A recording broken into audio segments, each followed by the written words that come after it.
Bonjour à tous et bienvenue sur les Chroniques du Blindage pour une nouvelle revue de détail, cette fois-ci consacrée au Lance Bulldog D8500 modèle 1938 qui est édité par Milliard à l'échelle 1/35e. Voyons tout de suite la notice de montage. La notice de montage donc au format A4, première page mise en couleur avec quelques profils du tracteur.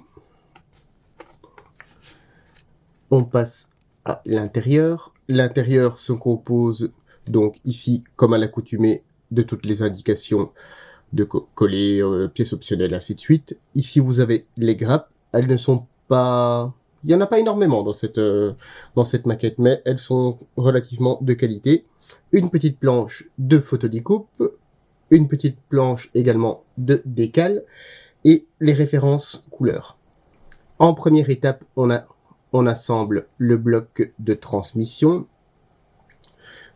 Deuxième, troisième étape aussi, transmission, une partie du bas moteur. C'est comment dire, c'est un montage qui va être entre guillemets relativement rapide avec la conception du kit, puisque ici, comme vous le voyez, le moteur n'est pas présent, il n'y a que l'extérieur qui est présent. Ça a plus comme peut-être un mois. De toute façon, je veux dire, dans la conception du tracteur, c'est pas vraiment choquant de ne pas avoir l'intérieur du fait que les radiateurs sont latérales. Ici, on pose le capot moteur, puis vous avez la plateforme du conducteur, on dispose le siège, quelques éléments, la colonne de direction, les garde-boue. Alors, je ne sais pas exactement comment ça s'appelle ici, mais c'est pour aligner, on va dire, certains matériels agricoles.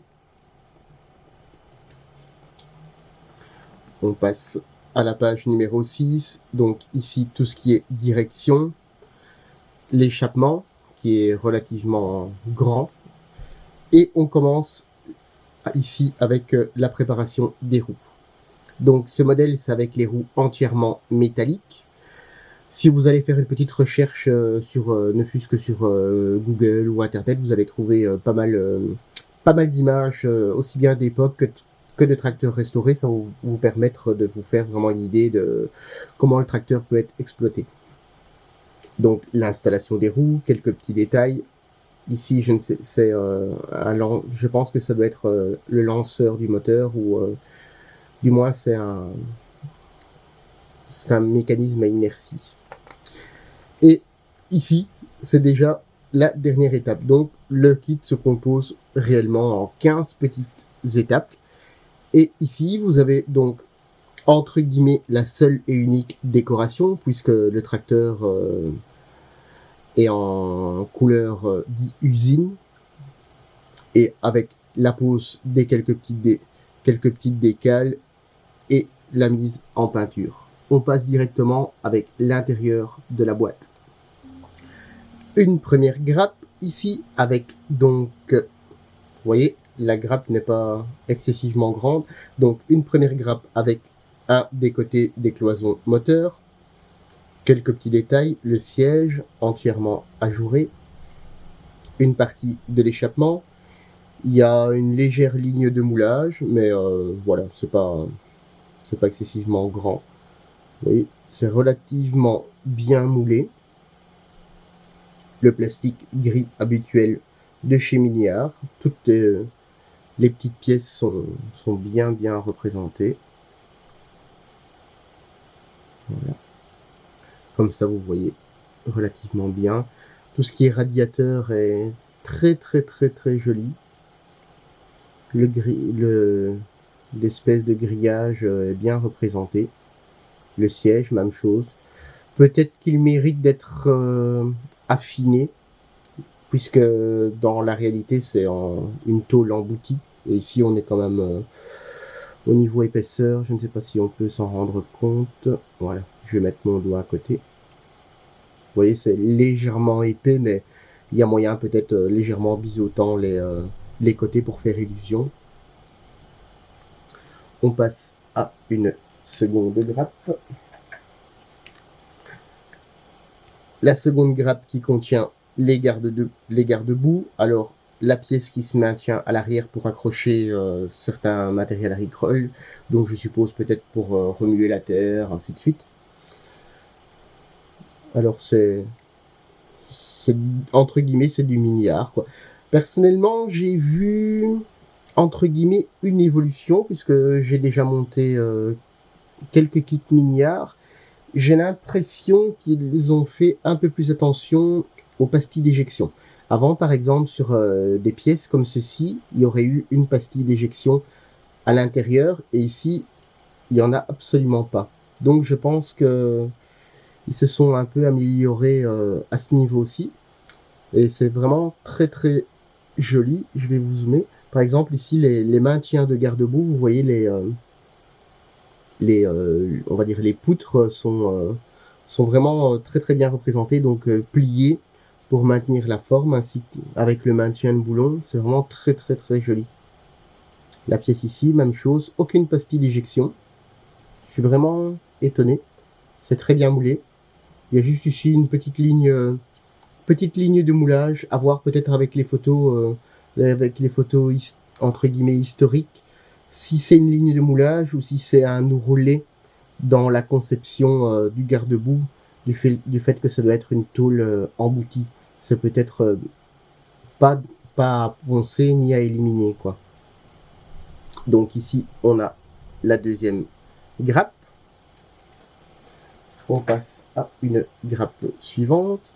Donc ici, vous avez des parties de transmission, le volant, certainement, ça c'est un crochet de remorquage, et ici, je ne sais pas exactement dans la construction ce que c'est. Ah, ben je pense que c'est pour maintenir les roues, alors, enfin, du moins ça fait partie de la transmission, quoi. Je suis pas spécialiste dans les engins agricoles. Donc vous voyez, c'est bien conçu en deux demi-coques. Les détails sont très très jolis. C'est pas un véhicule où il faudra forcément rajouter des câbles, puisque à cette époque il n'y avait pas d'électricité. Tout ce qui était machine arrière n'avait pas forcément d'électricité. Je ne pense même pas qu'il y ait un phare sur ce véhicule. Donc en sortie de boîte, on sait faire quelque chose de très très très bien. Vous voyez, il n'y a aucune pastille d'éjection sur les pièces, sur le côté des pièces qu'on va utiliser. Là on est sur l'envers. C'est très très beau.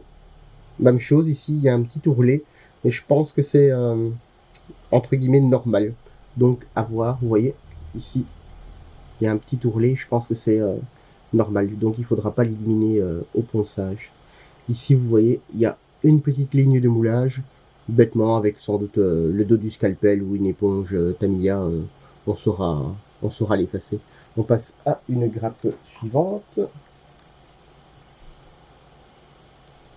Les grappes sont pas très grandes, c'est pas mal. Donc ici, vous avez le plancher, le dessus du capot moteur, une partie du pot d'échappement, une partie de la direction et encore d'autres petites pièces pour la direction. On passe en gros plan. Alors, ici, le plancher, vous voyez, le treillis est bien restitué. Le capot moteur, pas de flash, même chose, très très bien pensé. Sur, hop là, voilà. Sur l'échappement, ici, il y a une légère ligne de moulage.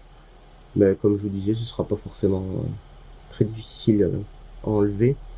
Alors pour la direction, si vous avez vu en regardant le plan, elle n'est pas mobile. Donc si jamais vous voulez incliner les roues, il va falloir faire entre guillemets un peu de chirurgie. Alors toutes les petites pièces minières ici, il faudra bien faire attention lors du dégrappage. Il faudra réfléchir à comment dégrapper, donc surtout pas les plots du milieu, autrement avec votre pince à dégrapper. Si vous découpez ici, la pièce va remonter, ça va casser celle-ci, ainsi de suite. Donc il faudra vraiment bien faire ça méthodiquement. J'en perds mes mots. Voilà, donc et sans doute inciser ici pour enlever les points de tension sur la grappe. Parce que Mini-Art produit vraiment de très très jolies petites pièces, mais elles sont parfois délicates à enlever de leur grappe. On passe à une grappe suivante qui est composée de 2 fois la même, comme ceci. Donc on va en regarder une. Donc vous avez les roues avant et les roues arrière avec les crampons. On va zoomer. Donc vous avez les cercles. Et ici, ce qui nous intéresse le plus, c'est les crampons qui sont vraiment très très bien faits. Il y a juste une petite ligne de moulage, je ne sais pas si vous la voyez ici entre chaque crampon qu'il va falloir poncer. Autrement, c'est très très joli. Vous voyez, une petite bavure, mais c'est vraiment très très léger. C'est un très beau kit. La dernière grappe de plastique qui est ici, donc qui se compose de 2 capots moteurs, puisqu'il y a entre guillemets un capot moteur optionnel. Ici vous avez différents supports, enfin les supports de roue, différents petits accessoires, manette, direction, manette de gaz et je suppose d'embrayage, de transmission. Voilà, on va regarder ça de plus près. Alors, comme sur le premier côté de moteur qu'on avait regardé ensemble, c'est très très joli. C'est très bien moulé.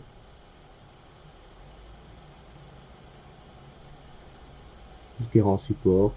Ici, on va dire la colonne de direction, un petit peu de bavure, mais c'est vraiment entre guillemets pour chicaner, quoi. Ouais, c'est très très beau. Les petites pièces ici, donc manette, je pense pas que ce soit l'accélérateur, puisque je pense qu'à cette époque-là, on a déjà l'accélérateur au pied. Changement de vitesse ou embrayage, ou un petit ressort. Même chose, il y a une toute petite ligne de moulage, mais c'est juste en passant le dos du scalpel, tout va partir. Alors, il y a aussi la petite planche de décalque qui est ici. Elle est vraiment entre guillemets minimaliste. Les plaquettes d'identification et le panneau 8 km/h. Je suppose que c'était entre guillemets obligatoire de signaler la vitesse maximale du véhicule. De toute façon, avec les roues en métal, je ne pense pas que quelqu'un irait beaucoup plus vite sur terrain dur ou route enduit de macadam. Et vous avez la petite planche de photodécoupe qui se trouve alors dans une petite pochette. Et ça, je trouve que c'est vraiment bien, même très bien. Je pense que beaucoup de constructeurs feraient pas mal de s'inspirer de ce que Miniar fait. Parce qu'honnêtement, j'ai déjà eu la blague que la planche de photodécoupe est soit déposée à même la boîte, et les grappes lors du voyage, des fois quand la photodécoupe est fine, abîme la... Donc voilà, les grappes abîment la planche de photodécoupe. Et ça, je trouve que c'est vraiment un plus. Depuis maintenant je pense quelques années, Miniar fait ce genre, et je pense que c'est un retour d'expérience. Et je trouve que les autres marques feraient pas mal d'en prendre de la graine, comme je dirais. Alors, la plaque de photodécoupe est entre guillemets minimaliste, puisque vous avez l'inscription Lance Bulldog et quelques petites pièces, renforts et autres. Mais c'est pas, le kit ne demande pas forcément une énorme planche de photodécoupe. Et voilà. Ici, vous avez eu la présentation de toutes les grappes. On passe à la conclusion. Voilà, donc c'est pas une énorme revue de boîte du fait que voilà le kit est entre guillemets tout petit. Je trouvais intéressant de vous le présenter puisque c'est un engin hors du commun, je dirais. Et alors qui peut être intéressant. J'ai regardé un petit peu par-ci par-là et apparemment il a été utilisé aussi par l'armée allemande. Pour tracter des avions ou autres. Donc, je veux dire, la mise en scène est vraiment intéressante. Ce kit est bien dans le sens où il n'y a pas énormément de pièces, donc c'est vrai que c'est pas toujours évident de se dire on va commencer un kit et au final on sait bien qu'on en a on en a énormément de temps juste pour faire le montage et parfois on est un petit peu découragé. Et ce kit est vraiment à mon sens, très juste, d'après ce que j'ai pu glaner un peu sur le net. Maintenant, il y aura toujours, chaque kit a ses défauts, chaque kit a ses avantages. Mais ce kit est vraiment très bien. Alors, ici, c'est la référence 380-24. Miniar a sorti d'autres versions avec, donc, entre guillemets, un peu plus tardif, avec pneus caoutchouc. Le kit en lui-même reste principalement le même, sauf le changement de roue. Ça, c'est une question de choix. Moi, personnellement, je trouvais que celui-ci avait beaucoup plus de style avec les roues métal. Maintenant, ça, c'est mon choix personnel. Alors, voilà. Que dire de ce kit, puisque, en fait, il est vraiment bien. Il est bien situé, même au niveau du marché. Vous pouvez le retrouver chez notre partenaire Domino au prix de 25 € tout rond, si je ne me trompe pas.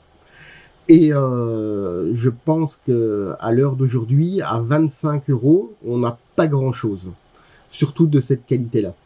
Voilà, je vous laisse vous faire votre avis. Et si vous avez des questions, n'hésitez pas. Et sinon, vous pouvez toujours regarder sur le site de notre partenaire Domino. Il y a aussi les autres versions qui sont disponibles. Je vous dis à très bientôt sur les Chroniques du Bladage.